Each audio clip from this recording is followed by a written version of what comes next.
আলিপুরদুয়ারের মাদারিহাট, কোচবিহারের সিতাই, বাঁকুড়ার তালডাংরা, পশ্চিম মেদিনীপুরের মেদিনীপুর এবং উত্তর চব্বিশ পরগনার হাড়ুয়া ও নৈহাটি আসনে গত 13ই নভেম্বর ভোট হয়েছিল। আজ সকাল থেকে শুরু হয় ভোট গ্রহণ। মেদিনীপুর বিধানসভা উপনির্বাচন 13 রাউন্ড শেষে তৃণমূল প্রার্থী সুজয় হাজরা প্রায় 30,000-এরও বেশি ভোটে এগিয়ে রয়েছে। দ্বিতীয় স্থানে রয়েছে বিজেপি প্রার্থী শুভজিৎ রায়, তৃতীয় স্থানে রয়েছে সিপিআই প্রার্থী মণিকুন্তল খামরুই এবং চতুর্থ স্থানে রয়েছে কংগ্রেস প্রার্থী শ্যামল ঘোষ।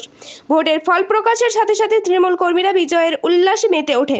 আবির ছড়িয়ে বাজনা বাজিয়ে মেদিনীপুরের জনগণকে ধন্যবাদ জানান তৃণমূল নেতৃত্ব।